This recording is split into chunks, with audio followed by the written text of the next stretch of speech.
Hello, my name is Kerry-Lee, and this is my assignment for EDC1200 entitled How Might Education Mediate Difference and Dominance? The social event I have chosen to discuss focuses on the axis of class, and more specifically that of philanthropic mindsets. Fiona Baker wrote an article which featured in the Sunday Mail on the 22nd of April 2012, encouraging parents and teachers to cultivate benevolent behaviour in children. Baker writes, it's just as important to instill a sense of compassion and charity as it is to instill healthy eating habits, maths, literacy skills, and the benefits of exercise. Baker continues, with research has shown that being philanthropic increases our own personal happiness and sense of fulfillment, and that learning to be charitable and compassionate should start at home and be reinforced through education. Everyone's a winner, Baker proclaims. Now, Baker's article portrays grateful recipients of generosity, generally those that have been inflicted by some sort of poverty, and a personal sense of happiness with a side dish of fulfillment is described to be the giver's reward. However, the hidden curriculum of this endeavour is that there is no reflection offered toward the appreciation of difference. The education appears to draw short of sense-making and breaking down the hegemonic view that upholds a zone of difference between those that experience poverty and those that do not, and imparting the notion that if you find yourself in poverty, you may be somehow deficient.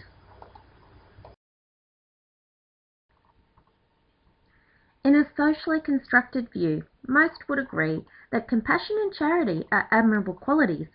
However, this act on its own does little for mediating difference. In fact, when viewed in a solitary manner, it intensifies the other aspect of poverty, the haves and the have-nots, by putting one way of being in the centre and another way of being on the outside.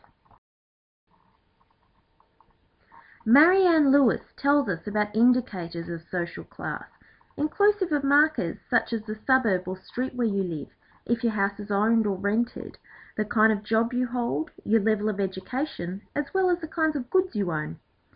French social theorist Pierre Bourdieu also discusses indicators as forming a part of a person's cultural capital, taking into account factors such as the types of clubs you're affiliated with, the circles of friends you move with, even the foods you eat and the types of drinks you partake, all form a part of your social identity and form a part of class imagery. On a class axis of identity, we can neatly see how social stratification is divided up, with the exceptionally wealthy residing at one end of the axis, and at its binary opposite, you would most likely see people such as those who inhabit third world level poverty. Somewhere toward the lower end of the scale may be Australians in a state of destitution, and around the centre we would expect to find the middle or working classes. Along this line, it would be accepted that those participating in philanthropic behaviours would generally be located from around the centre to the wealthy end of the axis.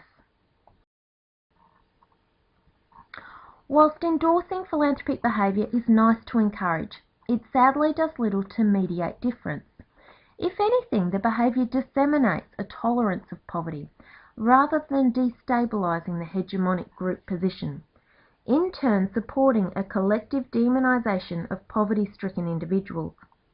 The question at this point, I feel, must be asked why certain parts of society feel that philanthropic activities are a sense of duty. Devine says that class provides a ready source of social identity that shapes and informs people's frames of reference and ways of thinking about their daily lives. Therefore, influenced by the ascribed cultural capital of belonging to a particular class group, may present feelings of responsibility toward those in a position of poverty, in an effort to blend the poverty-stricken outsiders to be more in line with the hegemonic group position. Bourdieu formed three key concepts: economic, social, and cultural capitals. Each of Bourdieu's descriptors effectively form a recipe that shapes the individual. Each notion unites together, describing how a person may be viewed by others and how a person may view themselves. In terms of poverty, individuals would stereotypically rate rather low on economic capital, and be deemed to have little opportunity to develop social capital and have a low expectation of any cultural capital. The reality, however, may be a very different tale and not the typical perpetuation of social expectations. Chris Middendorp, a writer for the Age newspaper, records that there is a perception in Australia that poverty only happens in developing or third world countries. These views are portrayed to be the prevailing perception, envisioning those that are homeless in Australia choose to be so, and those on welfare benefits should get jobs. These views are narrow to say the least, sidelining issues to which individuals may have no control over, such as natural disasters, mental illness, family breakdowns, escaping violence, and the list goes on. So let's unpack the term poverty. What does poverty mean? To many Australians, it is the world vision images of starving children, inhabiting spaces that are akin to areas like Malawi. However, to others, it is their own homes and not being able to afford the essentials in life, or not having the cultural capital that places factors like attending university as being a future option. As many as 11% of modern Australians live in a state of poverty. That equates to 2 to 4 children in every classroom. So what can be done to help Australian kids to bridge that gap of difference which does exist with a reasonable amount of prevalence in their own spaces? The following curriculum event forms part of a block working with the Grade 7 year level on the topic of philanthropy, where prior extensive work has been completed to unpack what philanthropy is and who might be the recipients of it. The lesson may then be directed toward poverty and the assumptions we make. What are the myths and truths about poverty? The main aim of this particular lesson is to expose and dispel current myth-based assumptions regarding poverty. On the board, write the terms home and poverty. From these terms, brainstorm with the class words that they associate with these expressions and ask questions to stimulate responses. Questions such as, for what reasons do people find themselves in poverty? How do you know if someone's living in poverty? What is poverty? What is home? What is easy at home that could be made difficult if you don't have a home? And are there different types of homes and different types of poverty? And what do people have that makes their house a home? After a few minutes of brainstorming, start to collaboratively unpack why do these words belong with each term, and could any of the words apply to both terms? Compare what is the same and what is different.